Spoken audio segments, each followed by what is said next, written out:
बोलिए विष्णु भगवान की जय, पितृदेवों की जय, गरुड़ पुराण की जय।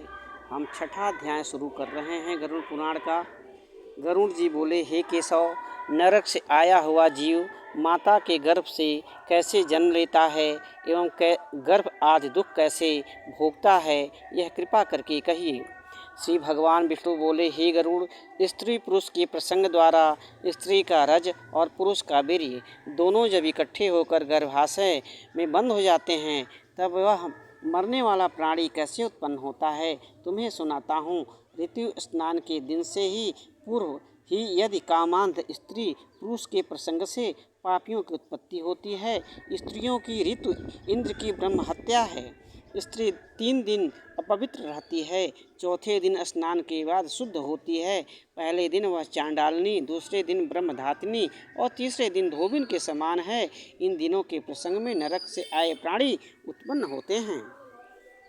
गर्भ में ब्रह्म ईश्वर की प्रेरणा से अपने क्रमवश होकर जीव वीर्य के बिंदुओं में आश्रय पाकर स्त्री के उदर में जाता है। एक रात्रि में यह वीर रज के मिलने से सफ़ेद लाल झाग सा होता है, फिर पंच रात्रि में बुलबुला सा होता है। इस दिन के भीतर वही बेर फल के जैसा हो जाता है। उसके बाद यह अंडाकार हो जाता है।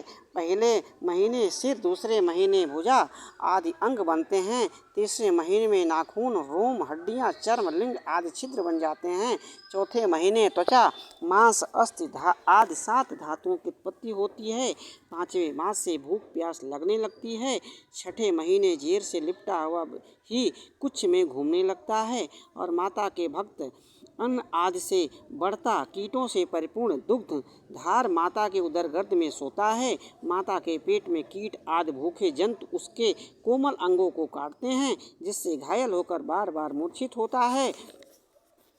जब कभी माता कड़वा, तिष्ठ, लवण युक्त रूखा, कसैला आदि भोजन करती है, उसके स्पर्श होने से कोमल अंगों को बहुत कष्ट उत्पन्न होता है। फिर भीतर से तथा ऊपर आंत से वेष्टित रहता है। वह नीचे सिर ऊपर की ओर पाँव किए टूठी पीठ वाला, सिर को दोनों जानुओं से मिलाकर गोलाकार पिंजरे में कैद हुए पंछी की बात दुख से रहता है। सैकड़ों जन्मों के प्रभाव से कहीं ईश्वर नाम की स्तुति उठती है।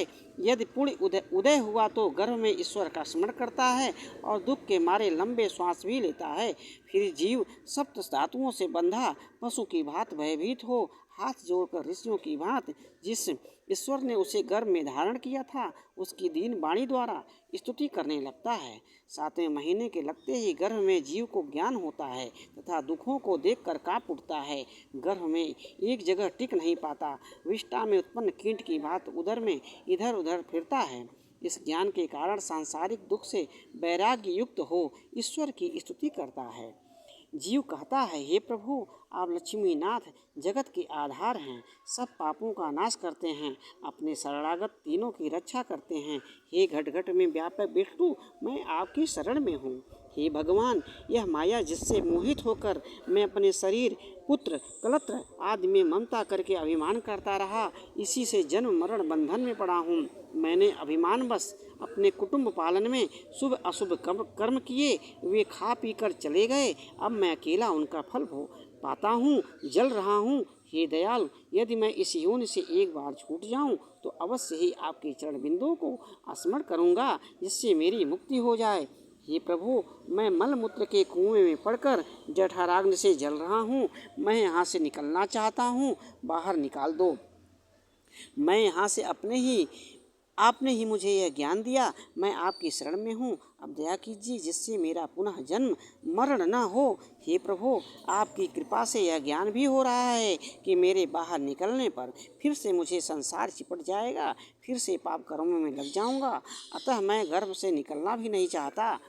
इस कारण इस बड़े दुख से व्याप्त हूँ, फिर भी दुख रहित हो आपके चरण का आश्रय लेकर मैं संसार से अपना उद्धार करूँगा। श्री भगवान कहते हैं, हे गरुड़, इस प्रकार जीव 10वें मास तक ईश्वर की स्तुति करता है, तब उस अधोमुख को प्रसून पवन झट से बाहर गिरा देती है। अधोमुख जीव प्रसूति पवन के द्वारा शीघ्र ही कष्टपूर्वक बाहर आता है, किंतु श्वास एवं प्रोक्त ज्ञान स्मृति चाहती रहती है। बाहर होते ही विष्ठा कीट की भांति ज्ञान नष्ट हो जाने पर विपरीत गति को प्राप्त हो कहाँ कहाँ कर होता है। तब संबंधी कहते हैं, बालक का जन्म हुआ है, गर्भ में रुका, गर्भ के समय रोग होने पर, शमशान में एवं पुराण कथा सुनते समय जैसा वैराग्य मनुष्य को होता है, यदि वही ज्ञान सदा रहे तो फिर कौन पुरुष संसार बंधन से मुक्त न हो जाए। अपने कर्म भोगों से जीव के गर्भ से बाहर आते ही विष्णु माया उसे मोहित कर लेती है। तब वह माया से मोहित होकर कुछ बोल नहीं सकता और बचपन के दुख पराधीन होकर भोगता है।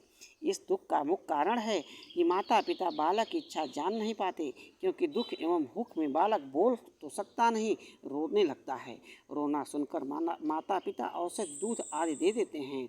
इस प्रकार वह पलता रहता है। खटमल जूं आदि से दूषित बिस्तर पर सुला देने पर दुखी होता है। न अंगों को खुजला सकता, न उठ सकता, कीड़े जैसे कीड़ों को काटते हैं। उसी प्रकार ज्ञान रहित, असमर्थ और रोते हुए बालक की नई कोमल त्वचा पर खटमल मच्छरादि काटकर उसे दुख देते हैं। इस प्रकार बालक अवस्था भोग 5वें वर्ष से पौगंड अवस्था में आता है। उसमें विद्या अध्ययन आदि गुरुजनों की मारपीट के दुख भोगने पड़ते हैं। इस अवस्था में नीच संग पाकर दुष्ट कर्म करता है, दुर्व्यसनों में आसक्त हो, साथ तथा सत्पुरुषों के साथ द्वेष भाव रखकर पुनः कामी बन जाता है। जब वह प्रभु की माया रूपी स्त्री को देखता है तो उसे ज्ञान नहीं रहता। उसके कटाक्षों से अचिंत्य होकर आग में पतंगे की भांति महामोह में पड़ जाता है। तब कर्ण, त्वचा, नेत्र, जीवा, घ्राण आदि 5 इंद्रियों के शब्द, स्पर्श, रूप, रस, गंध इन 5 विषयों को भोगने में लंपट हो जाता है। यदि जवानी में मनोकामना सिद्ध नहीं होती तो क्रोध उत्पन्न हो जाता है और शरीर के साथ साथ क्रोध भी बढ़ जाता है। क्रोध में मूर्छित होकर वह कामी स्वार्थ सिद्ध के लिए जैसे हाथी से हाथी लड़ता है, वैसे ही अधिक बलवान हाथियों के साथ लड़कर मृत्यु पाता है। इस प्रकार हे गरुड़, अत्यंत दुर्लभ मनुष्य जन्म पाकर भी उसे विषयासक्ति में व्यर्थ नाश कर देता है। इससे बढ़कर कौन सा पाप है। सैकड़ों योनियों से मनुष्य योनि अतीव दुर्लभ है और इसमें भी ब्राह्मण होना कठिन है। इसका कुछ विचार नहीं करता, भक्तिहीन होकर हाथ में आए हुए अमृत को गिरा देता है। तब धीरे धीरे वृद्धावस्था को प्राप्त हो, रोगों में घिरता और दुखी होते होते मृत्यु को प्राप्त हो दुखदायी नरक को जाता है। श्री भगवान कहते हैं कि ऐसे आवागमन के चक्र में बांधने वाले कर्मपाशों में बधे हुए पापी को मेरी ईश्वर की माया से मोहित होकर विषयों से कभी वैराग्य नहीं होता। हे गरुड़, यह मैंने तुम्हें अंत्येष्ट आदि अंतकाल के संस्कारों से रहित पापियों की गति सुनाई। अब और क्या सुनना चाहते हो। 6वां अध्याय समाप्त होता है। बोलिए भगवान की जय, गरुड़ पुराण की जय, पितरों की जय। पितरों को प्रभु अपने चरणों में स्थान दें। धन्यवाद।